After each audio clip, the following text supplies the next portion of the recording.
Selamat pagi teman-teman, kita bertemu lagi dalam video pembelajaran online masih mengenai salary grading ya Pak ya, mas-mas ya, bapak-bapak, ibu-ibu. Jadi seperti yang tadi dalam video sebelumnya ya, kita sudah lihat ya, jadi dari comparable factor yang kita hitung, total nilainya seperti ini, kita grading jadi 7 level.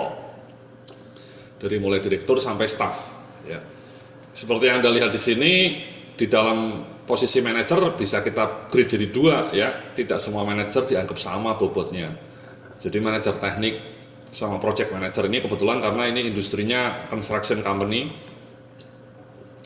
dianggap lebih senior dibanding manajer lainnya. Sebaliknya ini kalau Anda lihat ya, manajer peralatan meskipun dia manajer tapi masih masuk di level supervisor senior ya.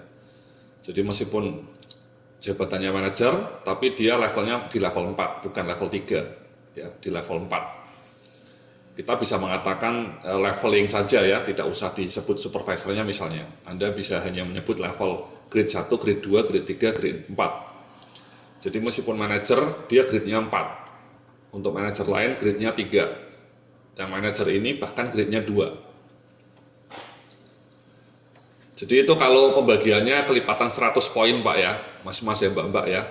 Kalau Anda kelipatannya 50 poin mungkin grade-nya lebih banyak, ya, lebih panjang. Nah setelah kita bikin grade seperti ini, ya, kemudian kita bikin skala gajinya lah ya, saya ngasih tunjuk misalnya ini contoh saja.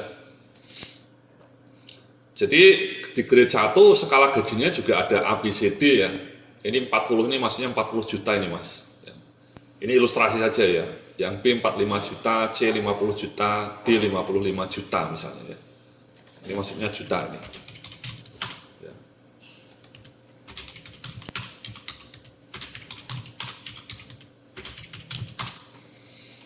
Jadi A, B, C, D, ya meskipun sama-sama grade 1 mungkin bisa skala grade 1A, grade 1B atau grade 1C. Manajer senior juga grade A, 2A, 2B, 2C, 2D, ini nilai gajinya 25 juta, 30, 35, 40 juta. Manajer juga seperti itu. Ya. Bisa 20, skalanya, levelingnya, intervalnya hanya 2 ya, 22 juta, 24 juta, 26 juta. Kalau Anda lihat, ini overlap ya, seorang manajer grade 3 tapi sudah senior, ya nanti saya lihat ya, definisi D, C ini apa. Kalau sudah senior dia gajinya bisa 26 juta, ya sama dengan manajer senior yang masih manajer grade 2 yang di level A. Kemudian grade 4 ada 4A gajinya 15 juta, grade 4B 17 juta, grade 4C 19 juta, grade 4D 21 juta. Sama ini grade 4 kalau sudah level D bisa lebih tinggi dibanding grade 3 tapi masih A. Ya. Kemudian kalau supervisor ya, supervisor biasa ini level grade 5 10 juta, 5A, 5B 12 juta, 5C 14 juta, 5D 16 juta. Ini sama, 5D bisa lebih tinggi dibanding level 4A. Nanti akan saya tunjukkan kenapa, apa sih definisi ABCD ini ya. Kalau staff seperti ini mas ya, staff senior level grade 6, gajinya 5 juta, 5, 6, 7, 8. Ya. Selisihnya hanya 1 intervalnya.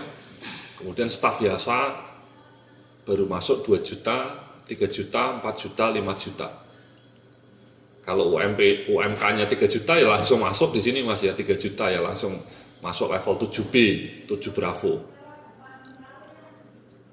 Jadi level yang ABCD ini bisa dibentuk supaya menjadikan gradasinya lebih tajam ya. Sama-sama grade 3 tapi bisa di C, bisa di D, atau bisa di A. Itu seperti ini ya. Jadi kalau A itu pengalaman dalam posisinya antara 0 sampai 3 tahun gitu ya. Kalau B 4 sampai 6 tahun. Dan kemudian waktu dalam posisinya memberikan prestasi kerja yang baik ya. Kinerjanya bagus. Yang C pengalaman dalam posisinya 7 sampai 9 tahun. Maksudnya di grade itu ya. Kemudian D lebih dari 9 tahun. Dan kemudian selain kinerjanya baik, sudah mengerjakan proyek-proyek besar. Ini berlaku untuk industri construction Mas ya, construction company atau developer company ya. Kalau di tempat Anda mungkin proyeknya bukan proyek pembangunan ya, misalnya proyek yang lainnya ya, atau mungkin bisa Anda bikin definisi lainnya, bukan mengenai proyek ya, tapi mungkin waktu assessment center ya, atau mungkin dia punya prestasi kerja yang sangat fenomenal gitu ya. Jadi ABCD ini kita klasifikasinya lebih pada dua hal ya, yakni durasi atau pengalaman kerja di posisinya sama kinerjanya ya, kinerjanya bagus. Ya.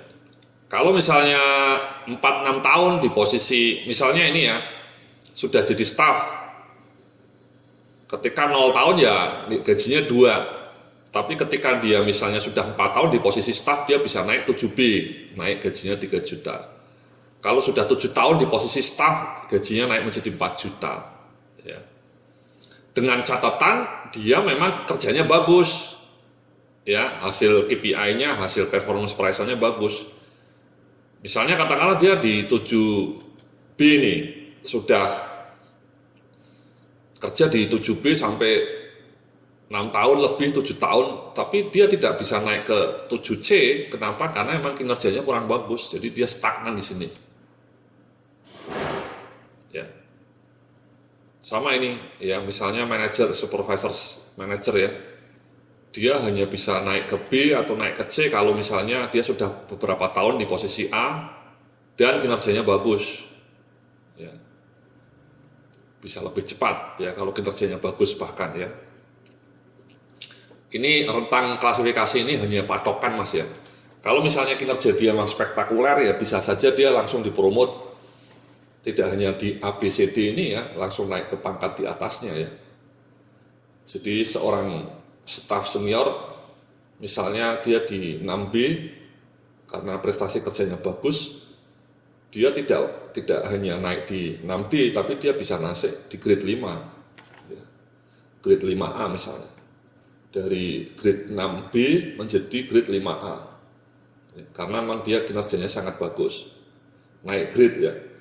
Jadi kalau Anda perhatikan di sini emang promosinya bisa naik grade atau naik leveling ya, dari A ke B ke C ke D, itu lebih flat.